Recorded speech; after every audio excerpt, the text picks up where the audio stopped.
Oke, Assalamualaikum warahmatullahi wabarakatuh. Kami dari kelompok 2 Manajemen Proyek DS 4701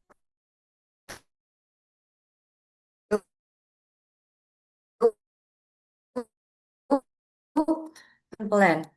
Lalu langsung saja untuk project charternya. Yang pertama, General Project Information. Pertama terkait informasi umum proyek ini, nama proyek kami adalah model prediksi cuaca dan gelombang laut sederhana untuk nelayan desa pesisir. Proyek ini berada di bawah dukungan Kementerian Kelautan dan Perikanan sebagai sponsor utama, serta Dinas Kelautan dan Perikanan Kabupaten Rotendao sebagai sponsor departemen. Tujuan utama proyek ini adalah untuk meningkatkan keselamatan dan efisiensi nelayan dalam menentukan waktu melaut dengan memberikan akses prediksi cuaca dan gelombang yang sederhana dan mudah dipahami.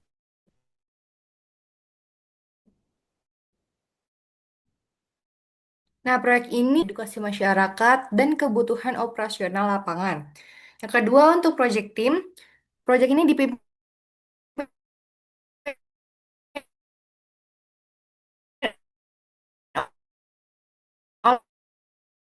oleh Rafif pengolahan data dan pemodelan. Saya Asna sebagai IT support menangani sistem visualisasi dan materi pelatihan. Lalu ada Reels menyampaikan informasi efektif bagi nelayan. Lalu ada membantu interpretasi data meteorologi.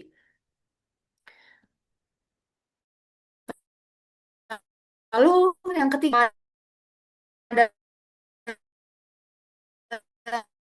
dalam proyek ini meliputi desa dan perangkat desa yang memberikan koordinasi lapangan, Dinas Kelautan dan Perikanan sebagai pengawas kegiatan, BMKG sebagai penyedia data cuaca dan gelombang, serta tim pengembang sebagai pelaksana proyek.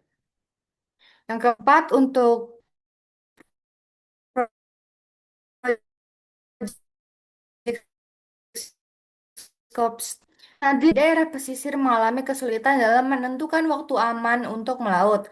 Hal ini disebabkan akses informasi dan format informasi yang sulit dipahami. Sistem prediksi berbasis data publik, namun disajikan secara sederhana, yaitu menggunakan indikator warna agar mudah dipahami tanpa memerlukan literasi teknologi tinggi. Untuk objektifnya ada 5 tujuan utama. Yang pertama, menghasilkan model prediksi sederhana dengan akurasi minimal 70% terhadap data aktual. Yang kedua, membuat visualisasi indikator warna, yang berarti hijau itu aman, kuning waspada, lalu merah berisiko.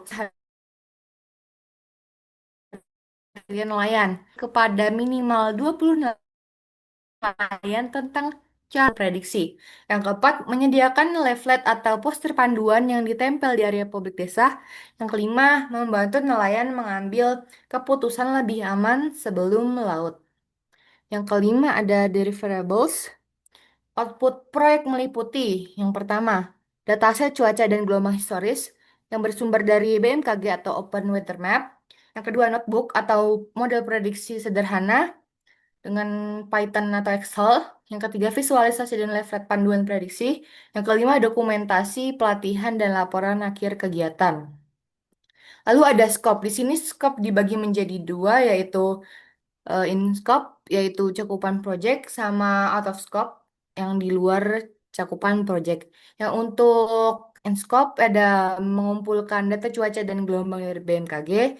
Terus yang kedua, mengembangkan model prediksi sederhana dengan Python ataupun Excel. Yang ketiga, membuat visualisasi hasil prediksi dalam bentuk warna yang tergolong menjadi tiga kategori, yaitu hijau aman, kuning waspada, merah berisiko tinggi. Yang keempat, pelatihan dan sosialisasi kepada nelayan desa di daerah pesisir tersebut. Lalu ada out of scope. Yang pertama, pembuatan aplikasi mobile berbasis prediksi cuaca. Yang kedua, pemeliharaan sistem dan data setelah proyek selesai. Yang ketiga, integrasi sistem dengan perangkat IoT, yaitu sensor laut dan sebagainya. Lalu yang terakhir ada analisis cuaca tingkat lanjut berbasis machine learning kompleks. Lalu untuk project milestone dilanjutkan oleh teman saya, Rafif, silakan.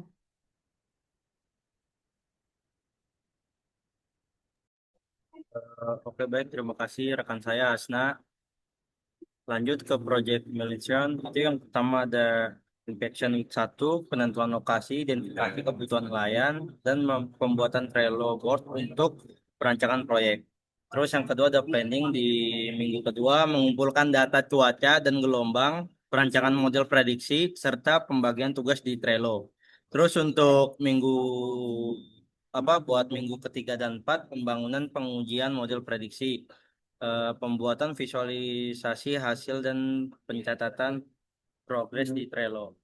Terus untuk implementation atau delivery di week 5 sampai 7, pelatihan nelayan dan penyebaran leaflet panduan, monitoring penggunaan. Terus untuk di minggu 8 ada closure itu mengevaluasi penyusunan laporan akhir, presentasi ke sponsor dan desa dan unggah dokumentasi ke Trello. Buat eh, berikutnya itu ada risknya ya, keterbatasan data cuaca lokal itu tuh medium, cuaca ekstrim menghambat sosialisasi high, terus kurangnya pemahaman nelayan terhadap hasil prediksi itu medium. Untuk constraints-nya itu kita yang pertama ada anggaran maksimal yaitu 1 miliar. Yang kedua waktu pelaksanaan maksimal 2 bulan. Terus ketiga akses internet di lokasi juga terbatas. Terus untuk keempat tim inti hanya ada 5 orang. Untuk eksternalnya tergantung pada data BMKG untuk pembaruan cuaca. Terus kedua dukungan dari pemerintah desa dalam menyediakan lokasi pelatihan. Ketiga, koordinasi dengan Dinas Perikanan untuk validasi hasil proyek. Eh, Berikutnya buat communication strategi, itu yang pertama ada koordinasi proyek dilakukan melalui Trello untuk memantau tugas dan proyek. Yang kedua, rapat mingguan via Zoom membahas hasil dan kendala proyek. Yang ketiga, laporan progres dikirim setiap minggu ke sponsor melalui email. Keempat, ada grup WhatsApp yang digunakan untuk komunikasi cepat antar anggota. Eh, Oke, berikutnya kami akan menunjukkan project manajemen yang ada di sini. Eh, Bentar, oke. Bakal saya lanjutkan ke Indra Pradikta, yaitu rekan saya. Bang.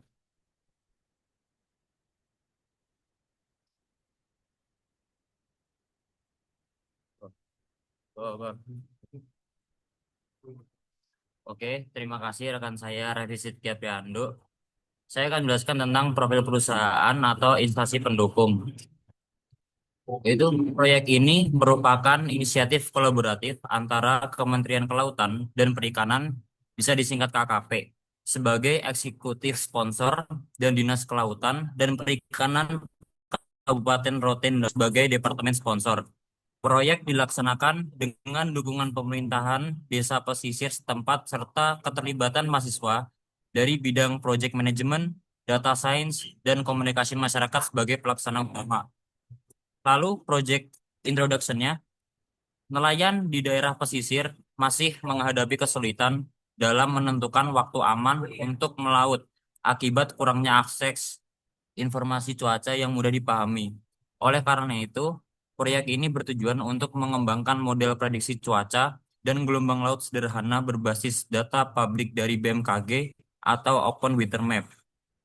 Model ini akan divisualisasikan dengan indikator warna sederhana, yaitu hijau, kuning, merah, agar masyarakat nelayan dapat dengan mudah memahami kondisi cuaca harian dan mengambil keputusan melaut secara lebih aman dan efisien.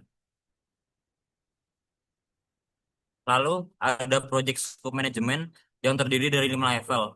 Yang level pertama, aktivitas utamanya adalah in caption. Rincian kegiatannya adalah penentuan lokasi proyek, identifikasi kebutuhan nelayan, dan pembuatan Trello board. Untuk level 2, yaitu ada planning. Rincian kegiatannya, pengumpulan data cuaca dan gelombang dari BMKG atau Open Weather. Perencanaan, lalu perencanaan model sederhana di Excel atau Python. Untuk level yang ketiga ada construction, yaitu pengembangan model prediksi, validasi hasil dengan data historis, dan pembuatan visualisasi warna. Lalu untuk yang level 4 itu ada delivery, aktivitas kegiatannya, pelatihan nelayan, dan penyebaran leaflet panduan dan dokumentasi kegiatan. Untuk level yang terakhir, level 5 itu closer, aktivitas kegiatannya, evaluasi hasil, penyusunan laporan akhir, dan presentasi kepada sponsor dan stakeholder. Setiap tahap proyek dirancang agar berjalan terstruktur dan efisien. Tahap inception fokus pada persiapan dan analisis kebutuhan. Planning menyiapkan data dan pembagian tugas tim. Construction melibatkan pengolahan data dan pembuatan model sederhana. Delivery menekankan kegiatan sosialisasi ke nelayan. Sedangkan yang terakhir, closer, memastikan dokumen dan evaluasi lengkap.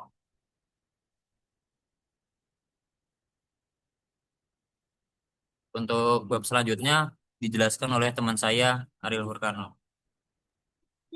Baik, terima kasih rekan saya, Pradipta. Eh, Kali ini saya akan menjelaskan project time atau schedule management. Bisa kita lihat pada tabel tersebut di eh, fase inception itu durasinya 2 minggu. Kita mulai pada minggu pertama dan selesai pada minggu kedua. Lalu penentuan lokasi dan identifikasi kebutuhan lain durasi cuma 1 minggu. Yang kita mulai itu pada minggu pertama dan selesai pada minggu pertama juga. Lalu pembuatan trailer board tugas durasinya 1 minggu. Kita mulai pada minggu kedua dan selesai pada minggu kedua juga. Lalu ke fase B. Fase B itu adalah planning. Durasinya 2 minggu. Kita mulai pada minggu pertama dan selesai pada minggu kedua. Lalu pengumpulan data historis BMKG. Durasinya 2 minggu. Yang kita mulai dari minggu pertama dan selesai pada minggu kedua. Lalu perancangan model prediksi. Durasi 2 minggu. Mulai dari minggu pertama dan selesai pada minggu kedua. Dan fase ketiga itu construction. Durasinya 3 minggu, mulai dari minggu ketiga dan selesai pada minggu kelima. Lalu pengembangan pengujian model, durasi 3 minggu, mulai pada minggu ketiga dan selesai pada minggu kelima. Pembuatan visualisasi indikator warna, ya kita mulai, durasinya cuma 2 minggu.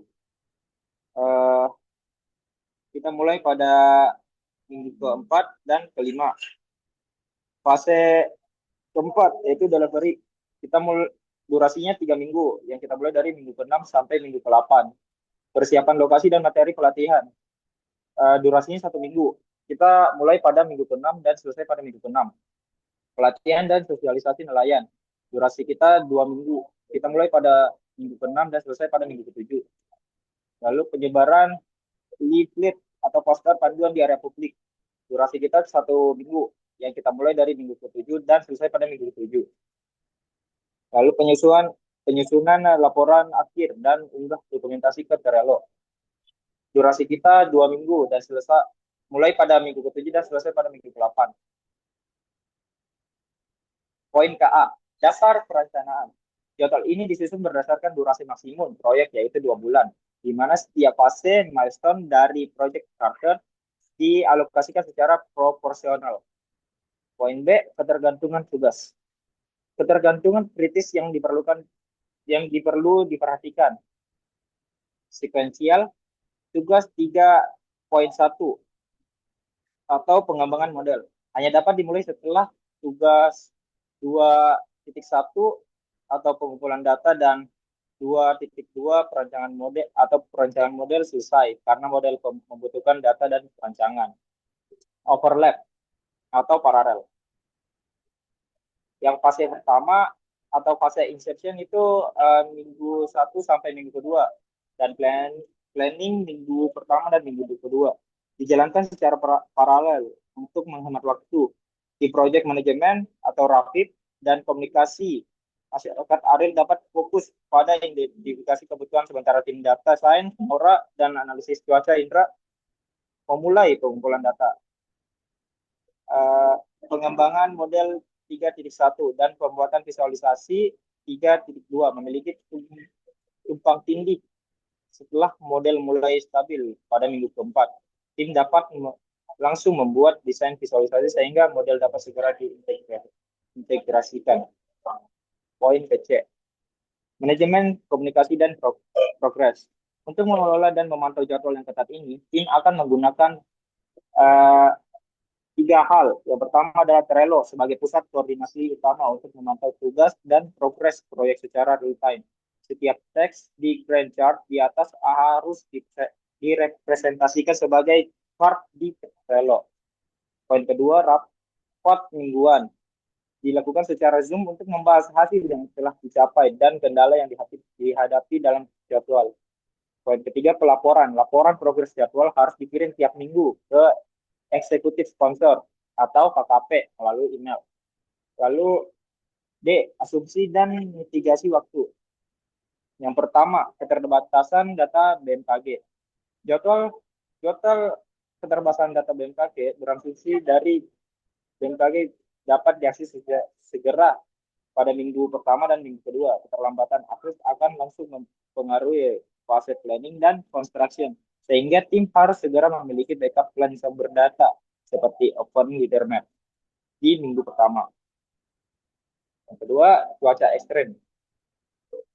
Risiko cuaca ekstrim di lokasi dapat menghambat fase delivery pada minggu ke-6 sampai 8.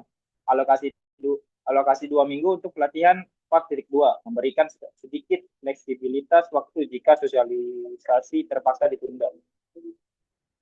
Lalu yang terakhir, dukungan lokal. Keberhasilan fase delivery sangat bergantung pada dukungan pemerintah desa dalam menyediakan lokasi pelatihan. Koordinasi ini harus diselesaikan di awal fase inception. Selanjutnya dijelaskan oleh rekan saya, Mura. Oke, sekarang masuk ke bagian project cost management. Yang terbagi jadi 3, yakni ada cost estimation, cost budgeting, dan penjelasan. Yang pertama, cost estimation atau estimasi biaya. Ini tuh dikelompokkan berdasarkan fase proyek yang telah ditetapkan oleh milestone and sumber daya yang tercantum. Angka ini adalah estimasi tinggi atau high level yang perlu diuraikan lebih lanjut dalam tahap perencanaan. Nah, di sini yang pertama, estimasi honor tim inti sebanyak 5 orang selama 22 bulan, itu memakan 40% dari anggaran proyek, yakni sebesar 400, dengan catatan termasuk gaji, tunjangan, biaya hidup, dan selama proyek. Lalu, estimasi biaya akses data diestimasikan memakan anggaran sebesar 50 juta untuk biaya API atau lisensi data historis yang diperlukan. Lalu, untuk estimasi perangkat lunak pendukung seperti Python atau Excel itu sebesar 10 juta untuk lisensi software analisis jika diperlukan. Lalu, diperlukan juga perjalanan dan akomodasi yang diestimasikan memakan anggaran sebesar 150 juta yang mungkin akan dipakai untuk biaya logistik ke lokasi pesisir, terutama akomodasi ke di Lalu eh, peralatan peralatan pelatihan dan komunikasi diestimasikan memakan anggaran sebesar 40 juta untuk proyektor, sound system, hardware, eh, untuk deployment model sederhana. Lalu diperlukan juga untuk biaya mencetak materi sebesar 10 juta untuk pencetakan panduan visual indikator warna. Lalu terdapat juga estimasi biaya internet, yakni 10 juta untuk penyediaan internet atau modem khusus di lokasi.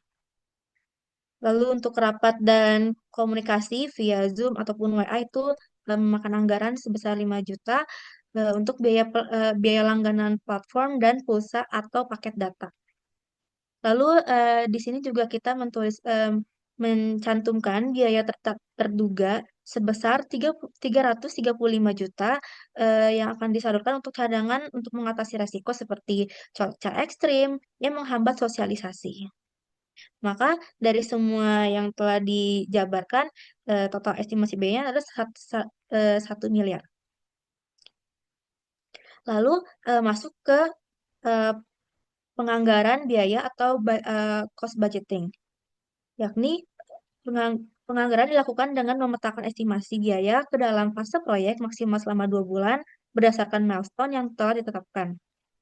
Pada fase inception, dengan jangka waktu minggu pertama sampai minggu kedua, dengan estimasi biaya sebesar 100 juta, eh, yang akan dipakai untuk survei lokasi, kick off team, pembuatan Trello board, penentuan lokasi pelatihan. Lalu untuk planning pada minggu ketiga dan minggu keempat diestimasikan akan memakan anggaran sebesar 150 juta untuk pengumpulan data cuaca dan gelombang perencanaan model, prediksi pembayaran lisensi data, biaya perjalanan awal. Lalu untuk construction yang akan dilaksanakan pada minggu ke-5 dan ke-6 diestimasikan akan memakan anggaran sebesar 300 juta untuk honor tim saat pengembangan atau pengujian model pembuatan visualisasi hasil biaya hardware deployment sederhana. Lalu untuk delivery di minggu ke-7 dan minggu ke-8 diasumsikan akan memakan anggaran sebesar 115 juta untuk pelatihan dan sosialisasi nelayan akomodasi tim lokasi dan biaya cetak leaflet. Lalu untuk manajemen cadangan, proyek akan sepanjang proyek selama 8 minggu itu diestimasikan akan memakan anggaran sebesar 335 juta sebagai honor tetap, biaya komunikasi, administrasi, dan dana kontingensi atau cadangan resiko. Maka total anggaran selama 2 bulan ini sudah memakan dari 1 miliar sesuai dengan anggaran yang telah ditetapkan. Lalu eh, penjelasan tadi selama costing budget dan costing estimation itu terbagi jadi 3. Yang pertama itu fokus SDM-nya sebesar 40%. Jadi anggaran ini dialokasikan terbesar pada sumber daya manusia karena proyek ini intensif pada riset, pengembangan model atau data science, dan sosialisasi masyarakat atau komunikasi masyarakat. Lalu yang kedua, kontingensi kontingensi tinggi sebesar 33,5% dari anggaran sengaja dibuat tinggi untuk memitigasi resiko besar seperti cuaca ekstrim, menghambat sosialisasi atau resiko high yang terbatas akses internet di lokasi. Jika proyek tidak menggunakan dana kontingensi, dana tersebut akan dikembalikan kepada sponsor. Lalu yang ketiga, biaya terbatas. Beberapa item seperti pembuatan aplikasi mobile dan integrasi IoT dikeluarkan dari cakupan proyek out of scope sehingga tidak membebani anggaran yang sejalan dengan strategi penghematan biaya. Maka strategi pengendalian biayanya yang pertama Trello sebagai cost tracker. Jadi proyek ini harus menggunakan Trello tidak hanya untuk tugas, tetapi juga untuk mencatat pengeluaran yang terkait dengan setiap milestone atau card tugas, memastikan semua pengeluaran dalam batas alokasi. Lalu yang kedua, Earn value management sederhana, yakni setiap laporan proyek mingguan yang dikirim ke sponsor melalui email harus mencakup perbandingan antara biaya yang dianggarkan untuk tugas yang sudah selesai atau budgeted cost for work performed atau biaya aktual yang telah dikeluarkan atau actual cost. Lalu yang ketiga yakni otorisasi high value, yakni setiap pengeluaran di atas batas tertentu, misalkan 5% dari total anggaran, harus alokasi langsung dari project manager, yakni Rafiq sendiri, dan dilaporkan kepada eksekutif sponsor dalam kurung KKP. Saya kembalikan kepada moderator. Oke, Oke, itu adalah overview project charter dan project management plan kami dari kelompok 2. Demikian presentasi kami. Kami tutup. Wassalamualaikum warahmatullahi wabarakatuh. Terima kasih.